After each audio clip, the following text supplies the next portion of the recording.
Hi, everybody. Happy Friday, and welcome back to Live Weather Impact here on WCNC Plus. I feel like I'm a little bit tall. There we go. We're a little bit better. Hi, everybody. I hope you've had a fantastic week. I know it's been a stressful last few weeks. We have, of course, had ice storm, then the snowstorm, and then kids have been out of school. Hopefully your kids are back now, and you parents, I don't have one myself, but I have a niece and nephew, and so my sister I know feels the same pain.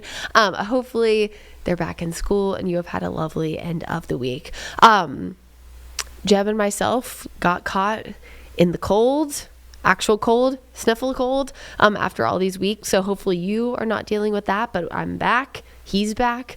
We are on the mend. Dream team on a Friday. And only got to bring in Tim Buckley to make it the official dream That's team. how we always get the trifecta. That's Exactly. what we're talking about. But we are going to be talking about different kind of cold weather impacts heading into this weekend. And most of these are going to impact the mountains specifically. So let's get right to it.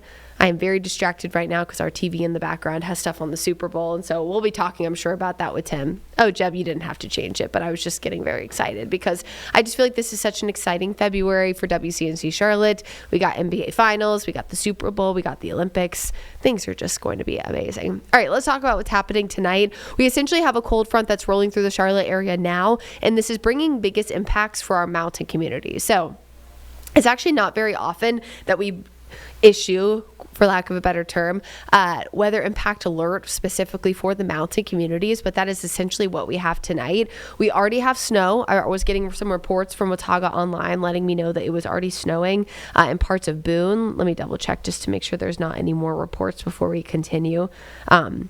Snow on Beach Mountain, we got an alert there from somebody tagging Brad and myself on Twitter. So again, we really appreciate that as always, letting us know what's happening in your town, your backyard.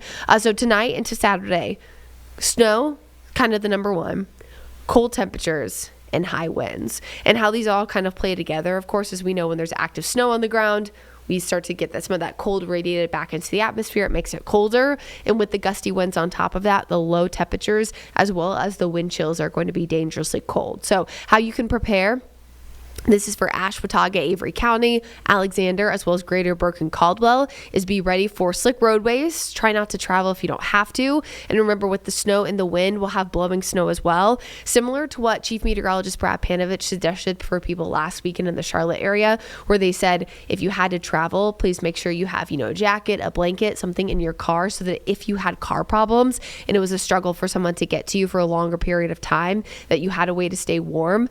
I would suggest the same thing for our mountain communities this weekend because of how bitterly cold it's going to be. Again, on top of that, we have snow. You're looking at Mount Mitchell, Beach Mountain, Sugar Mountain, Grandfather Mountain, looking at 4 to 8 inches, which I know is not abnormal for these areas, but on top of 2 back-to-back weekends of winter weather, probably going to be a bit of a shock to the system to have a third weekend with it. Banner, Elk, Blowing Rock, we're kind of on the edge between 2 to 4. Jefferson, Valley Cruces, places like that, 1 to 2. And if you're a little bit lower elevation spot, such as Lenore, kind of lower elevation areas of Burke and Caldwell counties, we're looking at probably a trace to an inch. So it's not just going to be for those higher elevation spots. This is likely going to impact everybody.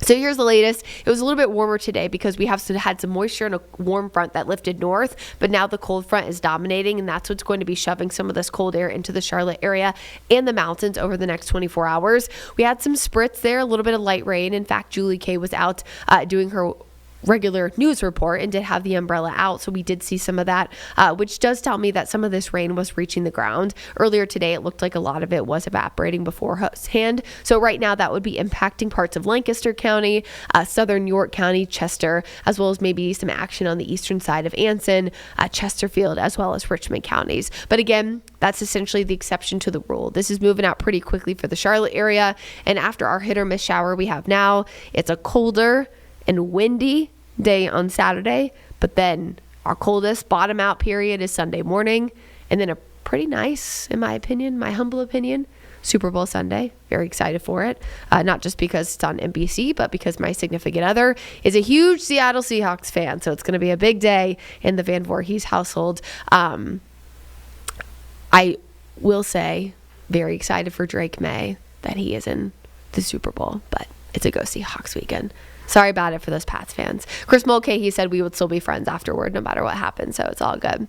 And for those of you who don't know, he's from Boston. Anyway, let's get back to the forecast.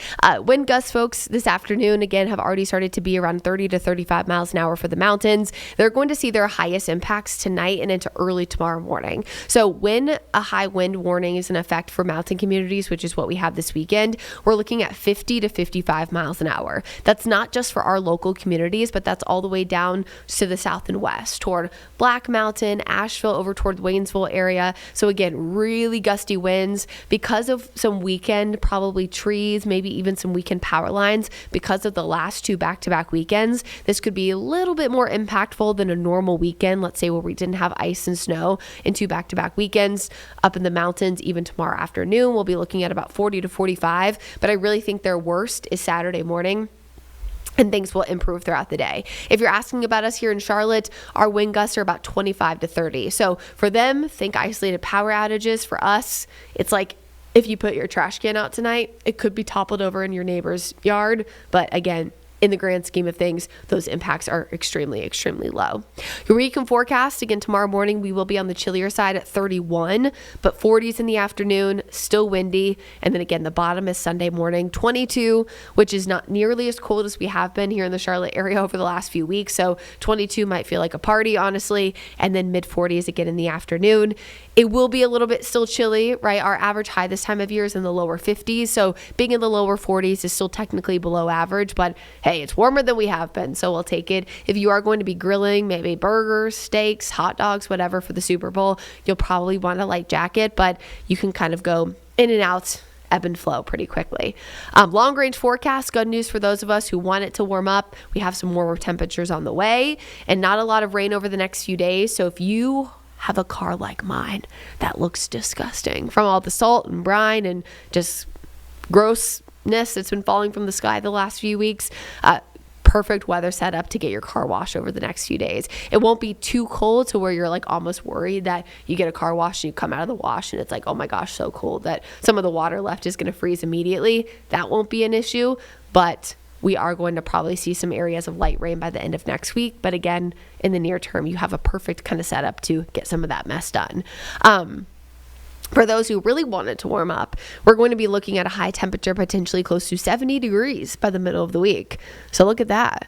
We go from a low temperature of 10 last week to 68 potentially on Wednesday the 11th. Looks pretty good. And then we could see another cool down, but again, that just puts us closer to normal for this time of year. So this is probably, at least in the near term, the next 7 to 10 days, our last really, really chilly snap, and then we're closer to average, if not a little bit warmer then.